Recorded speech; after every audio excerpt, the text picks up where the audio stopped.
জুবিন গাৰ্গৰ পুনৰ্জনম হয় কথাখিনি যদিও অবিশ্বাস্য যেন লাগিছে তথাপিও কিন্তু এয়া প্ৰকৃত সত্য কথা এই কথাখিনি কোনে কৈছে মই অলপ সময় পিছতে আপোনালোকক তেওঁৰ মুখেৰে শুনাম আৰু কিহৰ কাৰণে জুবিন গাৰ্গৰ পুনৰ্জন্মৰ কথা কৈছে ক'ত কেনেকৈ কেতিয়া হ'ব গোটেই কথাখিনি এই ভিডিঅ'টোৰ পৰা আপোনালোকে জানিব পাৰিব আৰু জানি আচৰিত হৈ পৰিব আহক ভিডিঅ'টোৰ মাজলৈ আগবাঢ়ো যেহেতু জুবিন গাৰ্গক হেৰুৱা আমি 10টা মাহ পাৰ কৰিলোঁ আৰু জুবিন গাৰ্গৰ লগত বহু সময় একেলগে সংগীত পৰিৱেশন কৰা বৰ্ণালী কলিতাৰ এটা বিশেষ ইণ্টাৰভিউ সেই ইণ্টাৰভিউটোত দেখিবলৈ পোৱা গ'ল বৰ্ণালী কলিতাই এনেকুৱা কিছু আচৰিত কথা কৈছে সেই ইণ্টাৰভিউটোত যিখিনি কথা শুনিলে আপোনালোকৰ গাৰ নোম শিয়ৰি উঠিব আচলতে বৰ্ণালী কলিতাৰ জুবিন গাৰ্গৰ কণ্ঠৰ যি জ্যোতি তেওঁলোকে যিসমূহ গীত গাইছিল সেই কণ্ঠৰ যি জ্যোতি সেয়া ৰাইজে কেতিয়াও নাপাহৰে তেওঁলোকৰ যি বিহু গীতসমূহ আছিল জুবিন গাৰ্গৰ লগত ভিতালী দাস আছিল তেওঁলোকৰ যি বিহু গীতৰ যি এটা জ্যোতি আছিল সেয়া অসমবাসী ৰাইজে কেতিয়াও পাহৰিব নোৱাৰে আৰু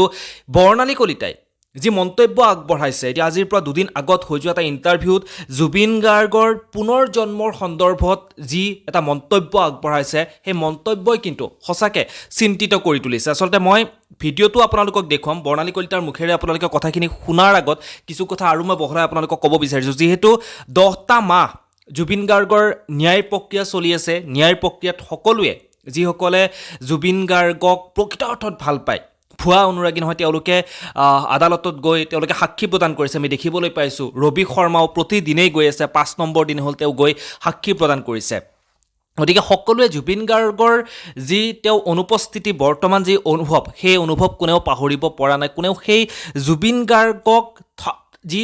থাকিলে যিদৰে আমাৰ মাজত আজি নতুন সৃষ্টি হ'ল হয় নতুন কামবোৰ আৰম্ভণি হ'ল হয় সেয়া কিন্তু সকলোৱে অনুভৱ কৰিছে আৰু বৰ্ণালী কলিতাক যেতিয়া জুবিন গাৰ্গৰ লগত তেওঁৰ সম্পৰ্কৰ কথা সোধা হৈছিল তেওঁলোকে যিহেতু ইমান বছৰ একেলগে কাম কৰিছিল তাৰপিছত বৰ্ণালী কলিতাই এই মন্তব্য আগবঢ়াইছে যে জুবিন গাৰ্গ পুনৰ জন্ম হ'ব যিহেতু জুবিন গাৰ্গৰ বহু কামেই আধৰুৱা হৈ থাকি গ'ল বহু কাম কৰিবলৈ থাকি গ'ল সেই কামখিনি সম্পূৰ্ণ নহ'ল সেই কামখিনি সম্পূৰ্ণ হ'বলৈ আৰু বহু সময় লাগিল হয় বহু সময় তেওঁ কাম কৰিলে হয় আৰু জুবিন গাৰ্গক আৰু বহু বছৰ অসমবাসী ৰাইজে বিচাৰিছিল কিন্তু তেওঁৰ সেই আশাবোৰ তেওঁৰ সেই সপোনবোৰ যিহেতু পূৰ্ণ নহ'ল সেইবাবে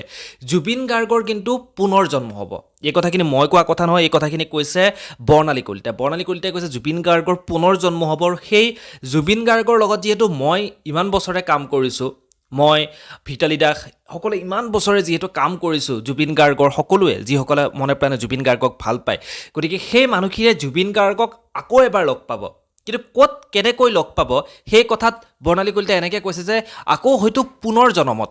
এই জনমত যদিও সেই ৰূপত আমি নাপাওঁ তথাপিও কিন্তু নেক্সট আকৌ জনমত পুনৰ জুবিন গাৰ্গে আমাক লগ দিব আৰু আধৰুৱা যিবোৰ কাম আছে সেই কামবোৰ কিন্তু সমাপন কৰিব মোৰ মেইন কথাখিনি মই আপোনালোকক দেখুৱাই আছোঁ বৰ্ণালী কলিতাই যিখিনি কথা কৈছে সেই কথাখিনি আপোনালোকে এবাৰ ভিডিঅ'টোত চাই আপোনালোকৰ মতামতখিনি জনাবলৈ একেবাৰে নাপাহৰিব আহক কি কৈছে বৰ্ণালী কলিতাই আমি এবাৰ চাওঁ মোৰ প্ৰাৰ্থনাত সদায় কিন্তু থাকে যে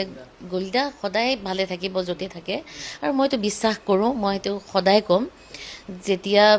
জুবিন গাৰ্গ আকৌ আহিব কিন্তু জুবিন গাৰ্গ আকৌ আহিব জন্ম ল'ব এইটো চাইকেল মই বিশ্বাস কৰোঁ এই বস্তুটোত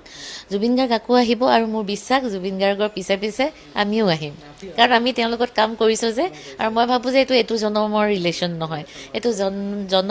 জন্মান্তৰৰ পৰা হয়তো আমি এনেকৈ কাম কৰি আহিয়ে আছোঁ তো গতিকে মোৰ বিশ্বাস মই আগৰ জন্মতো তেওঁৰ লগত কাম